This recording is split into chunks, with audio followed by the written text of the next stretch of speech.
Welcome friends, स्वागत है आपका आपके अपने यूट्यूब चैनल एग्जाम 5G में। अब वक्त है दोस्तों समझने का। एमपीजीके की यह क्लास नंबर 13 है और आज की इस क्लास में हम मध्य प्रदेश के इतिहास से संबंधित महत्वपूर्ण घटनाओं और महत्वपूर्ण राजवंशों के बारे में जानेंगे और उनसे जुड़े हुए प्रश्नों को देखेंगे। मध्य प्रदेश सामान्य ज्ञान की इस सीरीज में हम 4000 से अधिक प्रश्नों को कवर करने वाले हैं। सभी के सभी प्रश्न एमसीक्यू के फॉर्मेट में होंगे और सभी प्रश्नों को हम विद कंसेप्ट और डिटेल के साथ में देखेंगे। यदि यह हमारा प्रयास आपको अच्छा लग रहा हो तो आप हमारी इस वीडियो को, हमारी इस क्लास को लाइक करें, अपने दोस्तों के साथ शेयर करें और हमारे इस यूट्यूब चैनल एग्जाम 5G को सब्सक्राइब करें। साथ ही इस बेल आइकॉन को प्रेस कर दें ताकि हमारी आने वाली वीडियोस की नोटिफिकेशन आपको नियमित रूप से मिलती रहे। चलिए अब देखते हैं कि यह क्लास किन लोगों के लिए महत्वपूर्ण होने वाली है और कंटेंट किस चीज से रिलेटेड है।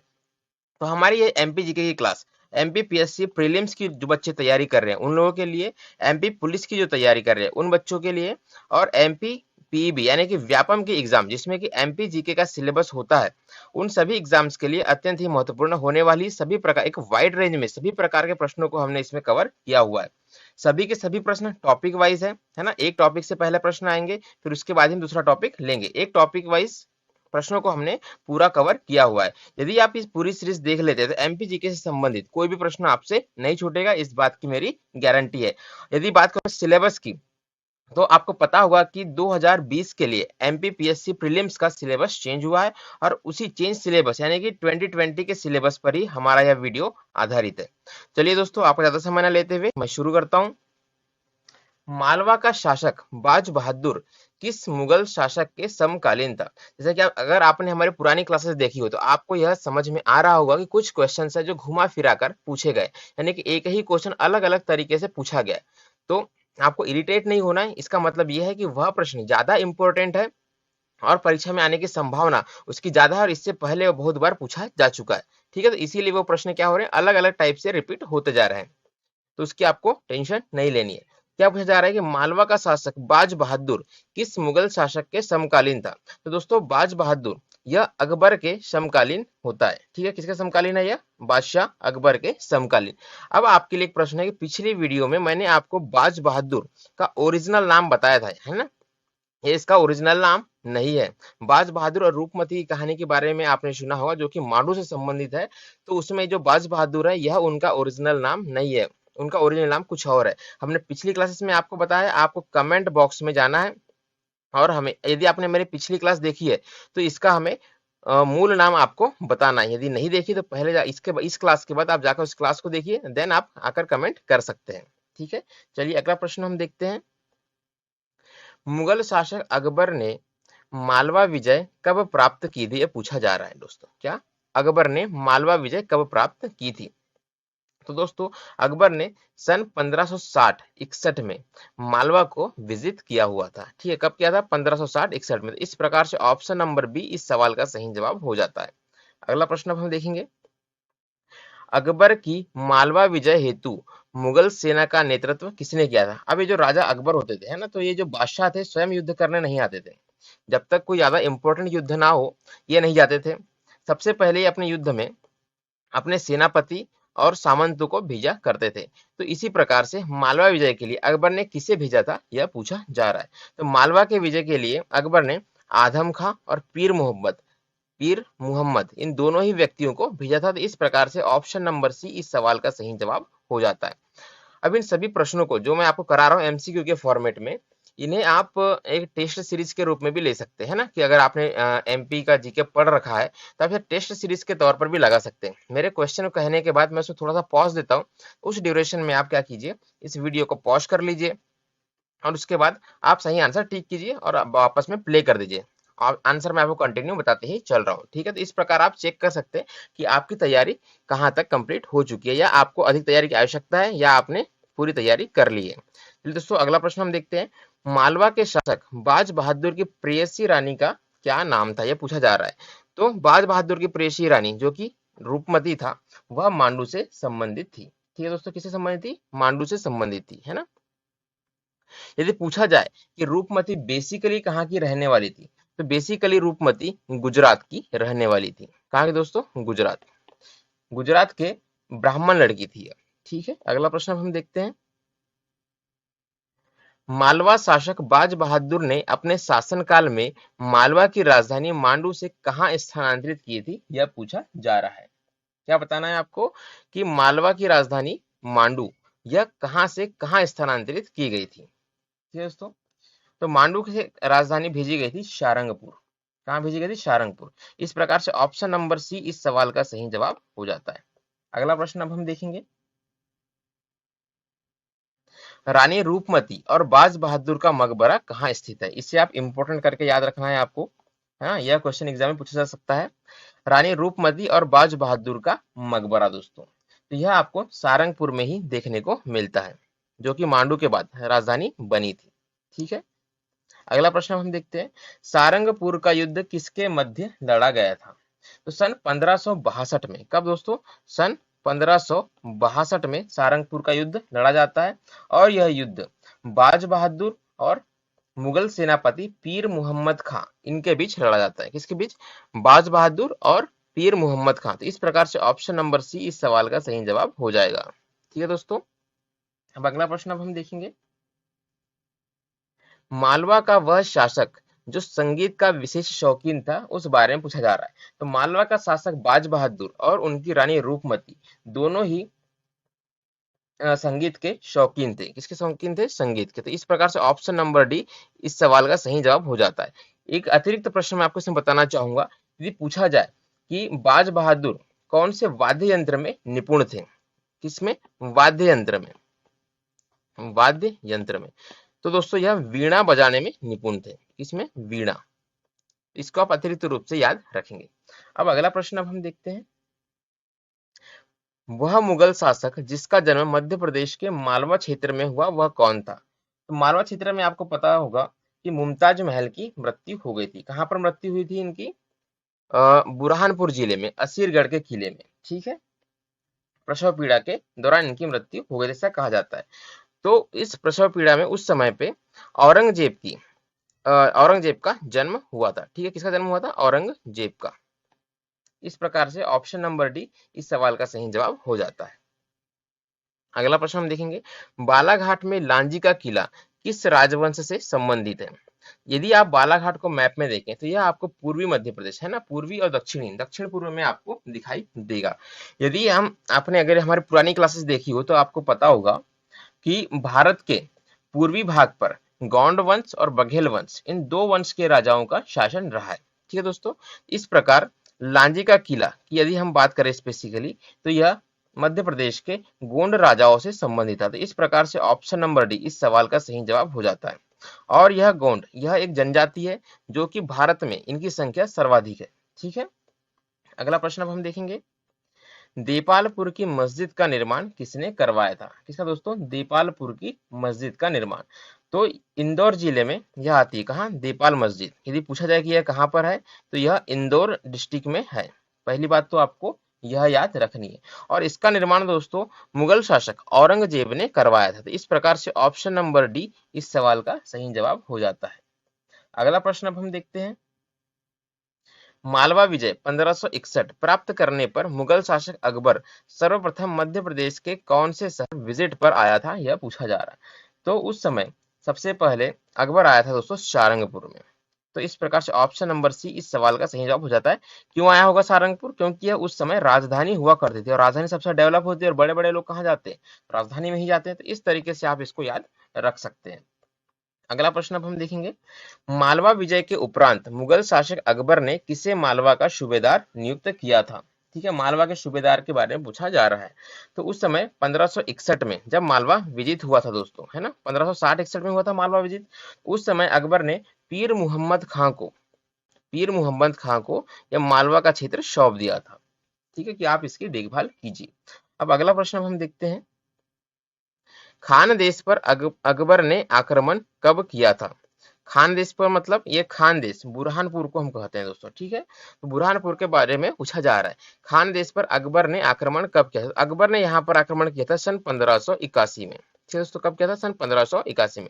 इस प्रकार ऑप्शन नंबर बी इस सवाल का सही जवाब हो जाता है। अगला प्रश्न अब हम देखेंगे, वह मुगल शासक जिसने अपने यात्रा वृतांत में मालवा की प्रशंसा की है। ठीक है, कि मालवा की क्या प्रशंसा की है? कि मालवा प्राकृतिक रूप से अत्यंत ही सुंदरता से भरा हुआ है, ऐसा उन्होंने लिखा है। तो उस मुगल शासक के बारे में पूछा जा रहा है। उस मुगल शासक का नाम है दोस्तों जहांगीर। ठीक है, तो इस प्रकार से ऑप्शन नंबर बी इस सवाल का सही जवाब हो जाता है। जैसा कि आपने देखा होगा सभी के सभी मुगल शासक जो कि यहाँ पर दिख रहे हैं अकबर के बाद के है ना, अकबर है, जहांगीर है, शाहजहां है, औरंगजेब है, इन सभी ने मालवा पर शासन किया हुआ है। ठीक है दोस्तों, अगला प्रश्न हम लेते हैं। अगला प्रश्न लेने से पहले आपसे एक रिक्वेस्ट है कि हमने इस मंथ के लिए 1000 यूट्यूब सब्सक्राइबर का टारगेट रखा हुआ है। ठीक है, जो कि अभी तक नहीं पूरा हुआ है, और यदि मैं भविष्य में इस चैनल को रन कर सकूं, इसके लिए मुझे ये टारगेट पूरा करना मेरे लिए आवश्यक है। ठीक है दोस्तों, तो प्लीज आप हमें सपोर्ट कीजिए, हमारे इस यूट्यूब चैनल एग्जाम 5G को सब्सक्राइब कीजिए। सब्सक्राइब करने के लिए क्या करना होगा आपको कि इस वीडियो के नीचे में रेड कलर से आपको सब्सक्राइब बटन दिख रहा होगा, आपको सिंपली उसे प्रेस कर देना है, और उसके बाजू में बने हुए बेल आइकॉन को भी प्रेस कर देना है, ताकि हमारी आने वाली वीडियोस की नोटिफिकेशन आपको मिलती रहे। तो इससे क्या होगा कि यह टारगेट मेरा पूरा हो जाएगा, और मैं भविष्य में इस यूट्यूब चैनल पर अपनी सेवाएं देता रहूंगा। यदि टारगेट पूरा नहीं होता है तो मुझे मजबूरी में यह चैनल बंद करना होगा। ठीक है, अच्छा अब आपके लिए क्या बेनिफिट होगा यदि आप इस टारगेट को पूरा कर देते हैं तो? ठीक है, मेरे लिए तो बेनिफिट होगा कि मेरा चैनल रन करता रहेगा।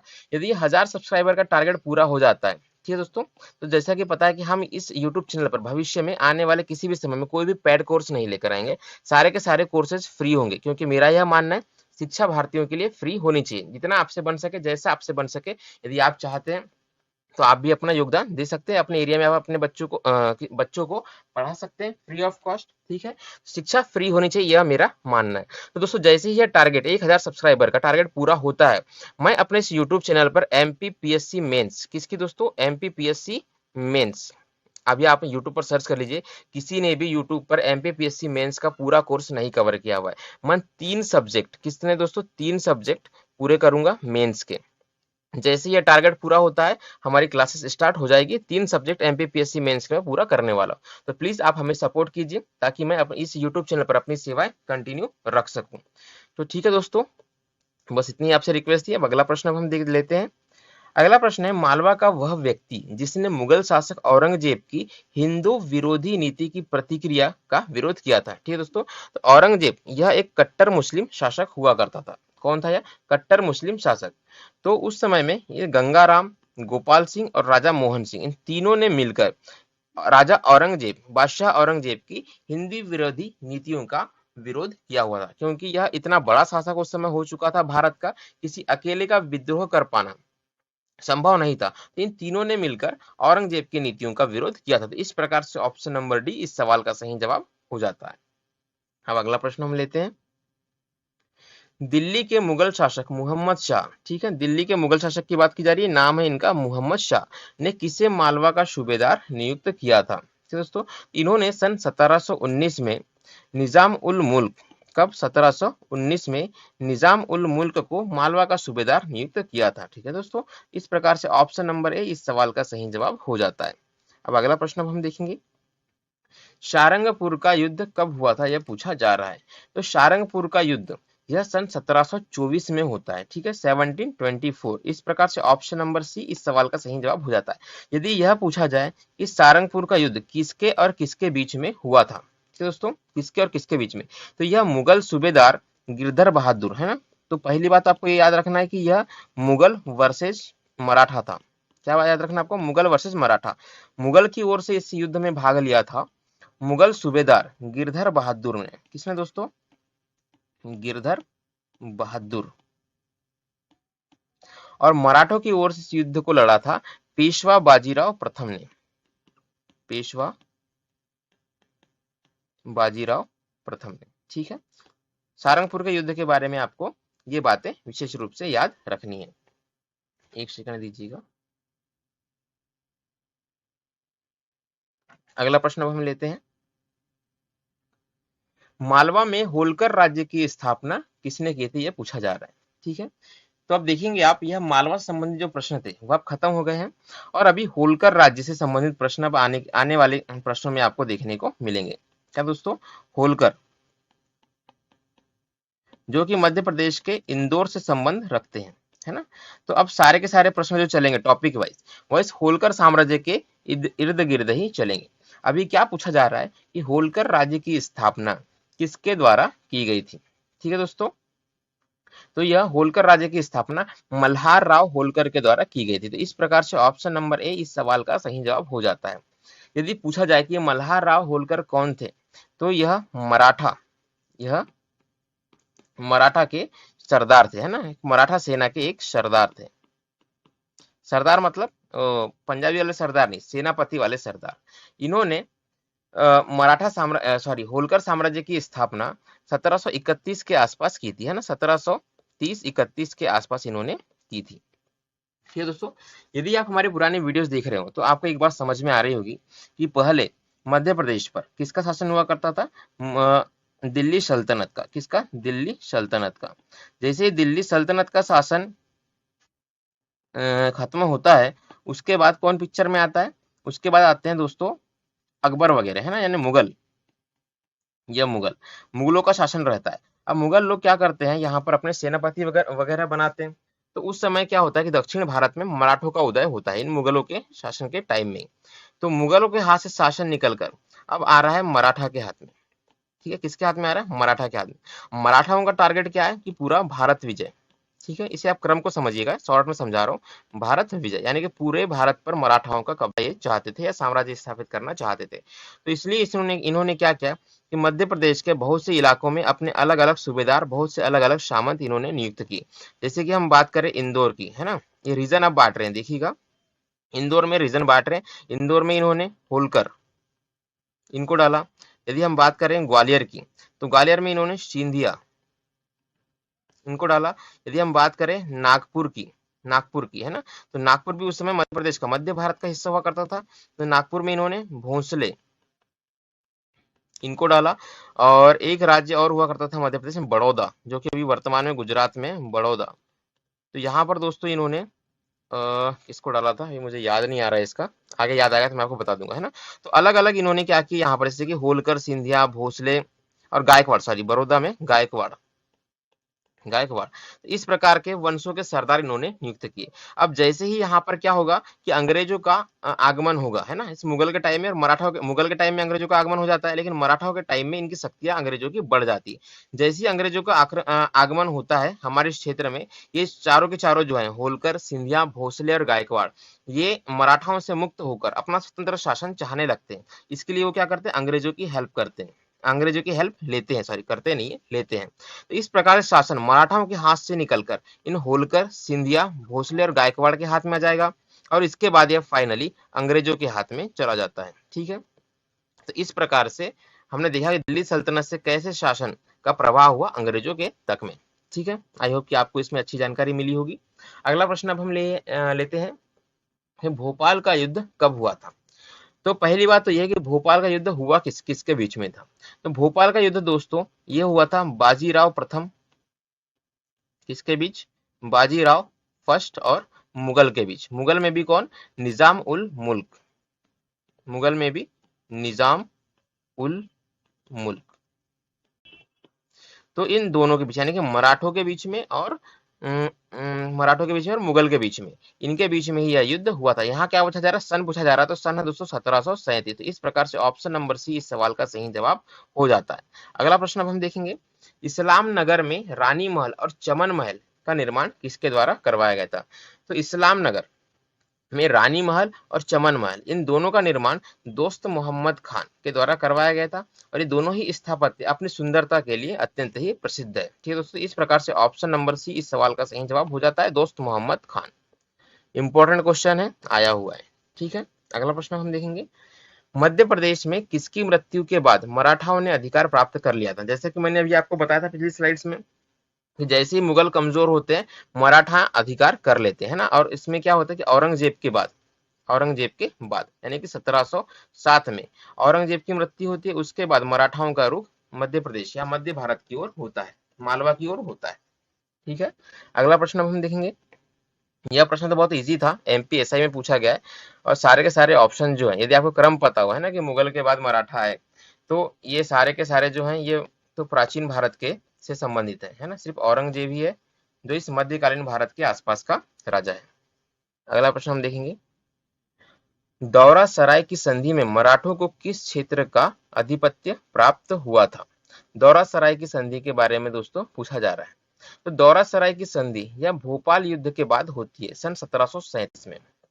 कब होती है? 1737 में, जब बाजीराव प्रथम और निजाम उल मुल्क आपस में लड़े थे। उसके बाद दौरा सराय की संधि होती है और उसके बाद नर्मदा और चंबल के मध्य के सभी क्षेत्रों पर अधिकार प्राप्त हो जाता है मराठाओं को, है ना। तो इस प्रकार से ऑप्शन नंबर ए इस सवाल का सही जवाब हो जाता है। ठीक है, दौरा सराय की संधि की बात करें तो यह भोपाल के युद्ध से रिलेटेड है, इसको आपको विशेष रूप से याद रखना है। अब अगला प्रश्न हम देखते हैं। सन 1732 में पूना के पेशवा बाजीराव प्रथम ने औपचारिक रूप से किसे मध्य प्रदेश के क्षेत्रों का अधिकार प्रदान किया था, यह पूछा जा रहा है। ठीक है, तो मराठाओं ने यहाँ पर होलकर, सिंधिया और पवार, इन तीनों को ही अलग अलग हिस्सों के अधिकार दिया था। तो इस प्रकार से ऑप्शन नंबर डी इस सवाल का सही जवाब हो जाता है। और कौन कौन से हिस्से का दिया था ये मैं आपको पहले ही बता चुका हूँ।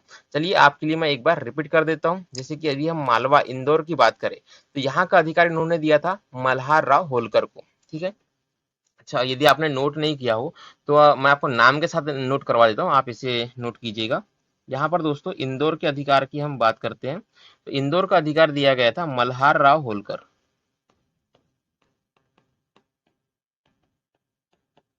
उसके बाद यदि मैं बात करूं ग्वालियर और उज्जैन की, है ना दोस्तों, किसकी? ग्वालियर की मैं बात करूं विशेष रूप से, इसी में आपका क्या आ जाएगा? उज्जैन भी आ जाएगा, है ना। ग्वालियर, उज्जैन, गुना और शिवपुरी, ये एक्चुअली ये इलाके दिए गए थे। किसको दिए गए थे? तो ये राणोजी सिंधिया को दिए गए थे। ये सारे के सारे मराठे हैं ना, यानी कि मराठों से इनका संबंध है, ये बात आपको याद रखनी है। उसके बाद यदि हम बात करें देवास और धार की, देवास और धार की, तो यह दिया गया था दोस्तों तुकोजी राव पवार को।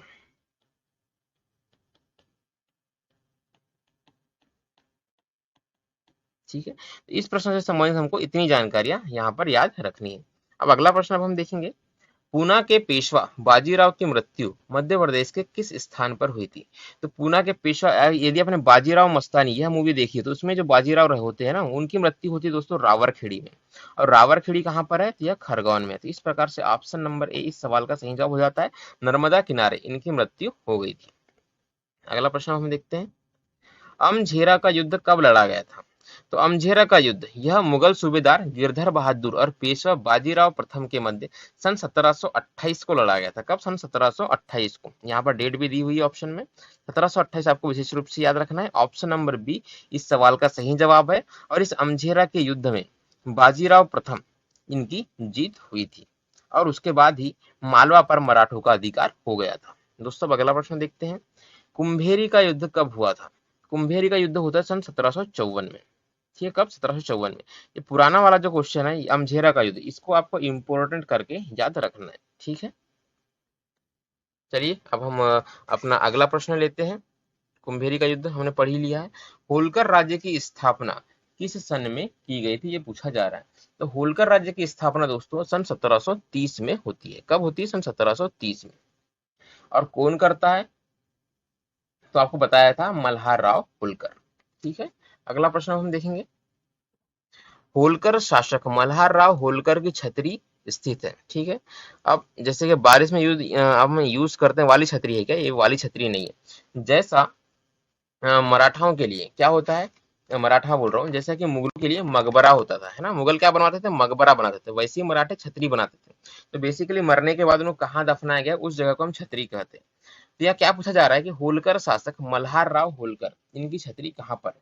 दोस्तों इनकी छतरी होती है आलमपुर में, है ना। आलमपुर में इनकी मृत्यु होती है और वहीं पर इनकी छतरी बना दी जाती है, यानी कि उनका मकबरा बना दिया जाता है। यदि पूछा जाए कि आलमपुर कहाँ पर है या मल्हार राव होलकर की छतरी के यदि जिले का नाम दिया जाए डायरेक्टली, तो यह दोस्तों भिंड जिले में वर्तमान में स्थित है। कहाँ पर स्थित है? यह भिंड जिले में स्थित है। चलिए अगला प्रश्न अब हम देखते हैं। भोसले ने किस क्षेत्र में अपने स्वतंत्र राज्य की स्थापना की थी? तो मैंने आपको बताया था कि भोसले इनको नागपुर का क्षेत्र दिया गया था। ठीक है दोस्तों, किसका क्षेत्र? नागपुर का क्षेत्र रिलेटेड टू भोसले। इंदौर का क्षेत्र होलकर। ठीक है, रिवीजन हो रहा है आपका। ग्वालियर का क्षेत्र सिंधिया, ये मराठों के द्वारा बांटा गया था। अब अगला प्रश्न देखते हैं। होलकर राज्य की स्थापना किस सन में की गई थी? यार ये क्वेश्चन रिपीट हो गया है क्या? दोस्तों होलकर राज्य की स्थापना सन 1730 में होती है ना। तो यहाँ पे सारे ऑप्शन तो कुछ अलग अलग ही दिखा रहे हैं। 1730 इसका सही जवाब है, 1730। 30। किसी किसी बुक में इस 30 के आसपास के भी समय दिए हुए है ना, 30 दिया हुआ है, कहीं 32 दिया हुआ है। अब इसमें तो कोई भी मुझे सही नहीं लग रहा है। अब अगला प्रश्न हम देखते हैं, होलकर राजवंश की खोज किसने की थी? तो यह क्वेश्चन भी कुछ गलत छप गया है। होलकर राजवंश की खोज थोड़ी ना की जाती है, राजवंश की तो स्थापना की जाती है। पटवारी 2017, इसके बाद एग्जाम आई नहीं है पटवारी की। उसके बाद तो यह प्रश्न पूछा नहीं गया है, क्योंकि एग्जाम हुई नहीं पटवारी के बाद मध्य प्रदेश में, है ना। तो पूछा क्या जा रहा है कि होलकर राजवंश की स्थापना किसके द्वारा की गई थी? होलकर राजवंश की स्थापना दोस्तों मल्हार राव होलकर के द्वारा की गई थी, यह मैं आपको बता चुका हूँ। ऑप्शन नंबर बी इस सवाल का सही जवाब है। और यह कौन थे? सरदार थे किसके? पेशवा के, यानी कि मराठा। अगला प्रश्न हम देखते हैं, अहिल्याबाई निम्न में से किस राजवंश से संबंधित है? दोस्तों जितने भी प्रश्न अहिल्याबाई से रिलेटेड है, सभी के सभी में आपको इंपॉर्टेंट करके आपको याद रखना है। अहिल्याबाई से रिलेटेड जितने भी प्रश्न है, तो अहिल्याबाई का संबंध बेसिकली इंदौर के होलकर राजवंश से है। ठीक है, किससे? इंदौर के होलकर राजवंश से। ऑप्शन नंबर ए इस सवाल का सही जवाब हो जाता है। अगला प्रश्न हम देखेंगे, होलकर मूल रूप से क्या है, यह पूछा जा रहा है। जैसे कि मैंने आपको बता चुका हूं कि होलकर मूल रूप से मराठे थे, है ना, मराठे थे और पेशवा बाजीराव के सरदार हुआ करते थे। चलिए एक अगला प्रश्न हम देखते हैं, इंदौर स्थित राजवाड़ा इसकी नींव किसने रखी थी? बहुत ही फेमस इमारत है यह इंदौर की। यदि आप में से कोई इंदौर में रहता हो या इंदौर गए हो तो राजवाड़ा जरूर ही घूमने गया होगा। पूछा क्या जा रहा है, तो ऑप्शन दीजिए, है ना, इसे वीडियो को पॉज करके आप मुझे इसका जवाब बताइए। यदि आप एमपीपीएससी की तैयारी कर रहे हैं तो फिर राजवाड़ा की नींव किसके द्वारा रखी गई थी? चलिए दोस्तों अगला प्रश्न अब हम देखते हैं। अच्छा, इस सवाल का सही जवाब भी देना है ना। तो क्या है कि इंदौर के राजवाड़ा की नींव किसने रखी थी, यह पूछा जा रहा है। तो राजवाड़ा की नींव दोस्तों मल्हार राव होलकर के द्वारा ही रखी गई थी। किसके द्वारा? मल्हार राव होलकर के द्वारा ही रखी गई थी। ठीक है। अच्छा, इस प्रश्न को इंपोर्टेंट करके हमने नोट कर, तो डिटेल भी हमको बतानी पड़ेगी। तो इंदौर के राजवाड़ा की जो नींव है, मैं कुछ और देख रहा था, एक नोटिफिकेशन आ गया था, उस बारे में सोच रहा था। चलिए, है ना, थोड़ा ध्यान भटक गया था, माफ कीजिएगा। तो इंदौर के राजवाड़ा की नींव यह मल्हार राव होलकर के द्वारा रखी गई थी, लेकिन इसका निर्माण कार्य अहिल्याबाई होलकर, है ना, किसके द्वारा? अहिल्याबाई होलकर है, और तुकोजी राव होलकर इनके द्वारा पूरा करवाया गया। अहिल्याबाई होलकर और तुकोजी राव होलकर, इन्होंने क्या किया? इसका कार्य पूर्ण करवाया। और मल्हार राव होलकर ने इसकी नींव रखी थी। तो इस सवाल का सही जवाब क्या होगा? Option number A. अगला प्रश्न अब हम देखते हैं, मल्हार राव होलकर की मृत्यु के बाद मालवा के होलकर राज्य का अगला शासक कौन बना था? ठीक है दोस्तों, ये पूछा जा रहा है। तो होलकर की मृत्यु के बाद भालेराव होलकर यह अगले शासक बनते हैं, जो 1 वर्ष तक शासन करते हैं। कौन दोस्तों? भालेराव होलकर। और इनके बिहाफ में शासन का संचालन देवी अहिल्याबाई के द्वारा ही किया जाता है। अगला प्रश्न हम देखते हैं, होलकर शासिका देवी अहिल्याबाई के शासनकाल का क्या समय था? तो देवी अहिल्याबाई के शासनकाल का समय था सन 1767 से लेकर 1795, 1767 से लेकर 1795। इस प्रकार से ऑप्शन नंबर है इस सवाल का सही जवाब है। अगला प्रश्न अब हम लेते हैं, होलकर शासिका देवी अहिल्याबाई ने कब होलकर राज्य की राजधानी इंदौर से महेश्वर स्थापित की थी? तो इस प्रश्न से हमको एक जानकारी तो ये मिलती है कि किस होलकर शासक ने अपनी राजधानी इंदौर से महेश्वर स्थापित चेंज की थी, है ना। तो वह कौन थी? वह थी देवी अहिल्याबाई। अब प्रश्न क्या पूछा जा रहा है, कब की थी? तो इन्होंने दोस्तों 1769 में, है ना, यानी कि 1769 में यह काम किया था। इस प्रकार से ऑप्शन नंबर ए इस सवाल का सही जवाब हो जाता है। बहुत ही इंपॉर्टेंट है, इसे आपको याद रखना ही है। ठीक है, एग्जाम में आ सकता है। होलकर शासिका देवी अहिल्याबाई द्वारा निर्माण कार्य करवाया गया है। तो इसको आपको एक इन्फॉर्मेशन के रूप में क्वेश्चन को लेना है ना। ऑप्शन नंबर डी इस सवाल का सही जवाब है। आपको याद क्या रखना है कि पेशवा घाट महेश्वर में है, अहिल्या घाट महेश्वर में है, राजराजेश्वरी मंदिर महेश्वर में, और इन सभी का निर्माण देवी अहिल्याबाई के द्वारा करवाया गया है। किसका? सभी का निर्माण। ऑप्शन नंबर डी इस सवाल का सही जवाब है। अगला प्रश्न हम देखेंगे, अच्छा, एक एग्जाम में क्वेश्चन आ सकता है, ऐसा मेरा मानना है कि पेशवा घाट इसका निर्माण किसके द्वारा करवाया गया था, है ना, ये क्वेश्चन आ सकता है। और आपके ऑप्शन में उस समय बाजीराव पेशवा दिए हुए हो सकते हैं, है ना। तो इसीलिए इसको आपको विशेष रूप से याद रखना है, क्योंकि ये नाम से आए सीधे, है ना, पेशवा घाट। चलिए अगला प्रश्न हम देखते हैं, होलकर शासिका देवी अहिल्याबाई के निधन के बाद होलकर राजवंश का शासक कौन बना था? तो इनकी मृत्यु सन 1795 में होती है दोस्तों। देवी अहिल्याबाई की मृत्यु होती सन 1795 में, और इनके बाद तुकोजी राव होलकर यह अगले शासक बनते थे। इस प्रकार से ऑप्शन नंबर बी इस सवाल का सही जवाब हो जाता है। अगला प्रश्न हम देखेंगे, देवी अहिल्याबाई के शासनकाल में किसने विद्रोह किया था? तो देवी अहिल्याबाई उस वक्त एक बहुत बड़ा नाम हुआ करता था। ठीक है दोस्तों, तो उनके समय में इन सभी ने विद्रोह किया था बारी बारी से, है ना। चंद्रावत है, राघोबा है, चंद्रचूड़ है, ज्यादा इंपॉर्टेंट नहीं है। ऑप्शन नंबर डी इस सवाल का सही जवाब है। आपको विशेष रूप से क्या याद रखना है? आपको इनका शासनकाल के टाइम में के बारे में आपको याद रखना है, देवी अहिल्याबाई के समय के बारे में, है ना, जो कि 1767, कब से दोस्तों? 1767 से 1795 तक था, 95 तक था। ठीक है, इसको आपको याद रखना है। अगला प्रश्न हम देखेंगे, अंतिम होलकर का नाम क्या है? यानी कि होलकर वंश के अंतिम शासक के बारे में पूछा जा रहा है। तो होलकर वंश का अंतिम शासक है Yashwant Rao. Option number D. कौन दोस्तों? यशवंत राव। इन्होंने कब से कब तक शासन किया था? तो 1926 से लेकर 1948 तक शासन इन्होंने किया था। और 1948 में क्या हुआ था, यह बात की जाए तो 1948 में इस इंदौर के साम्राज्य का विलय हो गया था भारत संघ में। ठीक है, जैसे कि आपको पता होगा 1948 में भारत के बहुत से राजे रजवाड़े आकर भारत संघ में मिल गए थे, है ना। कार्य किसने किया था? तो आपके वल्लभ भाई पटेल जी ने। चलिए अगला प्रश्न हम देखते हैं, होलकर राज्य की वह शासिका जो न्यायप्रियता के कारण देवी तुल्य मानी जाती थी, देवी तुल्य मानी जाती थी, वह थी Ahilyabai Holkar. Option number C बहुत ही इजी क्वेश्चन है। ऑप्शन नंबर सी इस सवाल का सही जवाब हो जाता है। और क्यों मानी जाती थी? तो यह अपनी न्यायप्रियता के कारण, है ना। अगला प्रश्न हम देखेंगे, मालवा का शासक मल्हार राव होलकर सन 1732 में कितने परगना का शासक बना था? तो अब हम समझते हैं कि परगना क्या होता है। जैसे वर्तमान में तहसील होती है ना, तहसील होती है या कहीं जिले होते हैं, तो उस समय की जो तहसील होती थी उसे परगना हम कहते थे। तो ये 28 परगना, 28 परगना मराठों ने इनको शासन करने के लिए दिए हुए थे, किसे? मल्हार राव होलकर को। 28, ऑप्शन नंबर सी इस सवाल का सही जवाब हो जाता है। इसमें मुख्य रूप से क्या थे यदि पूछा जाए तो? मुख्य रूप से था इंदौर, देपालपुर, महेश्वर, है ना। तो ये कुछ विशेष नाम है। अगला प्रश्न हम देखते हैं, होलकर राज्य की राजधानी महेश्वर से इंदौर कब स्थानांतरित की थी? है ना, महेश्वर से अब वापस कहाँ आ रही है? राजधानी इंदौर आ रही है। अगर पूछा जाए कि इंदौर से महेश्वर, इंदौर से कहा दोस्तों? महेश्वर, यह कब गई थी? तो यह गई थी 1769 को, है ना। यदि पूछा जाए कि महेश्वर से वापस इंदौर कब आई है, तो यह आई है दोस्तों 1818 का। तो ऑप्शन नंबर बी इस सवाल का सही जवाब है। अगला प्रश्न हम देखेंगे, राजपुर घाट की संधि कब हुई थी? यह इंपॉर्टेंट है, इसे आईएमपी करके आपको नोट करना है। किसकी संधि के बारे में पूछा जा रहा है? राजपुर घाट की संधि के बारे में। तो राजपुर घाट की संधि दोस्तों 1805 में होती है। ऑप्शन नंबर सी इस सवाल का सही जवाब है। और यह होलकर और अंग्रेजों के मध्य में होती है। ठीक, किसके मध्य होती है? होलकर और अंग्रेजों के मध्य में, होलकर और अंग्रेज के मध्य में। ठीक है, होलकर और अंग्रेजों के मध्य में राजपुर घाट की संधि। सन आपको याद रखना हो तो आप रख सकते हैं, है ना, नहीं भी रखें कोई बात नहीं, पर ये आपको याद रखना कि होलकर और अंग्रेजों के बीच में होती है। इसके बाद क्या होता है कि होलकरों के द्वारा, और होलकर में भी कौन था उस समय राजा? यशवंत राव होलकर, है ना। कौन दोस्तों? यशवंत राव होलकर, है ना। यहाँ बहुत सारे नाम होलकर वंश में रिपीट हुए, यशवंत राव प्रथम और द्वितीय के नाम से, है ना। कुछ क्वेश्चंस में यह नाम आ रहा है, कुछ में नहीं आ रहा है, तो उससे आपको कंफ्यूज नहीं होना। यशवंत राव होलकर के द्वारा यह संधि हुई थी, और इसमें चंबल का उत्तरी क्षेत्र अंग्रेजों को देना पड़ा था।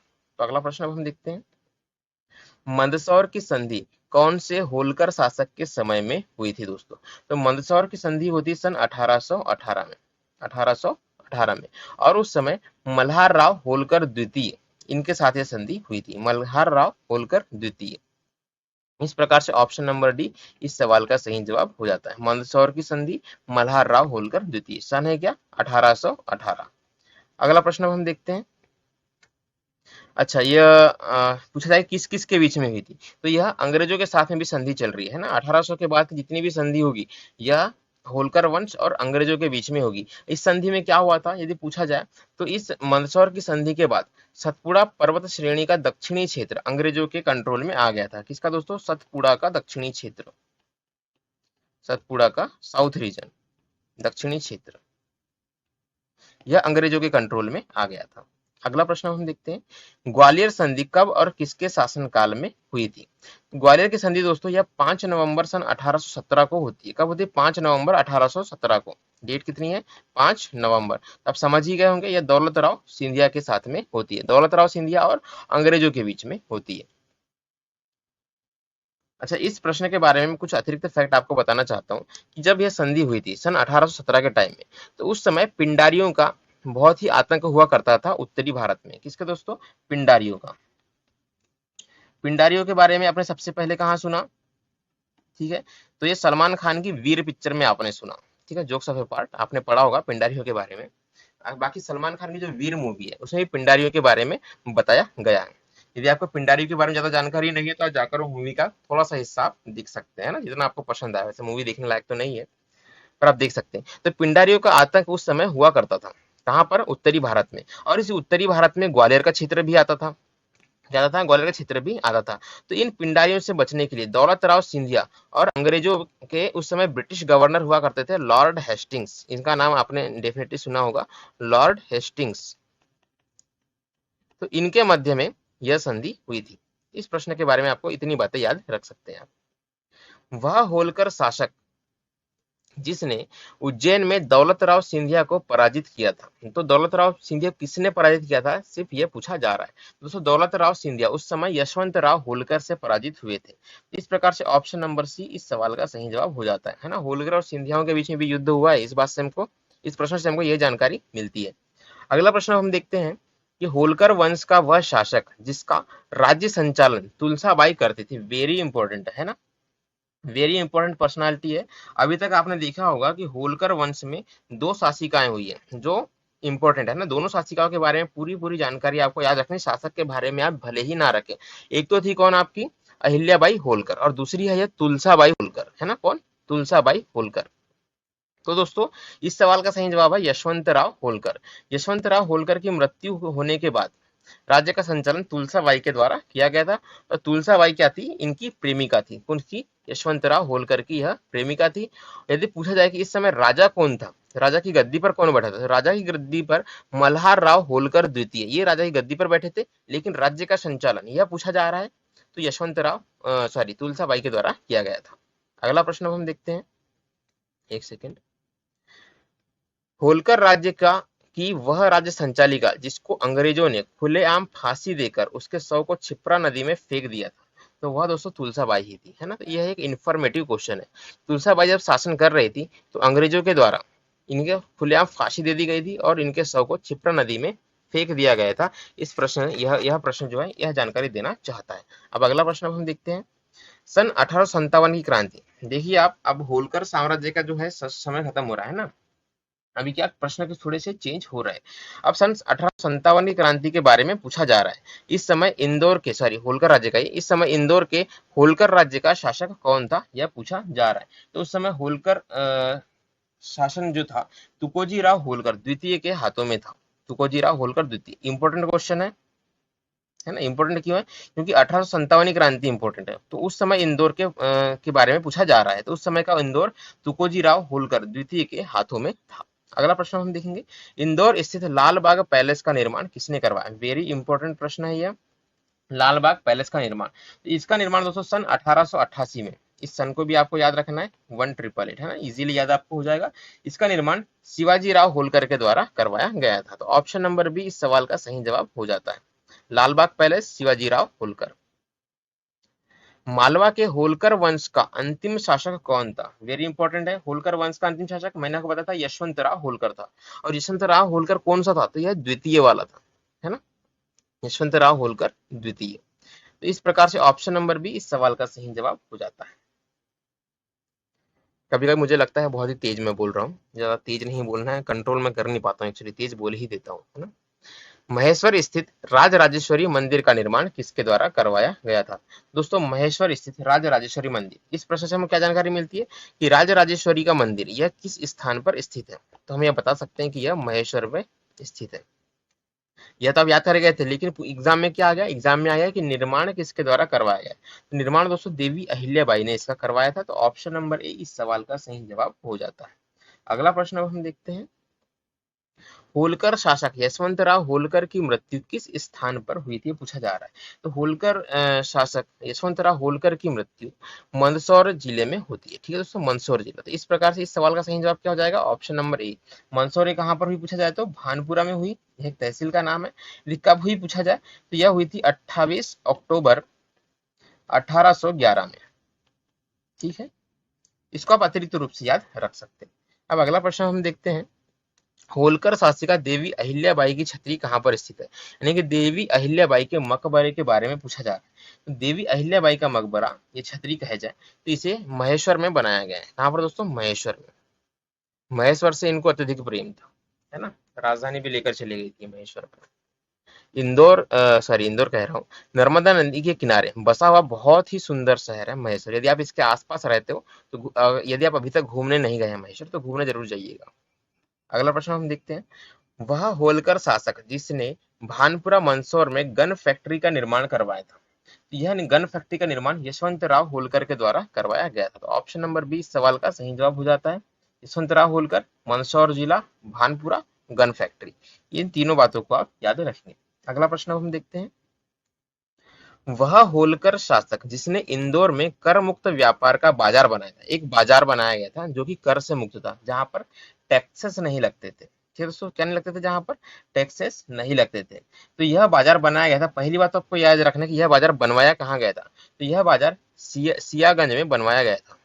सियागंज में किसके द्वारा बनवाया गया था, तो ये शिवाजी राव के द्वारा बनवाया गया था। ऑप्शन नंबर ए इस सवाल का सही जवाब हो जाता है। मैं आपको इतना लेट क्यों बताता हूँ, ताकि आप वीडियो को पॉज करके इसका सही जवाब आप सोच सके, है ना, इसलिए मैं थोड़ा सा लेट आपको इसका आंसर बताता हूँ।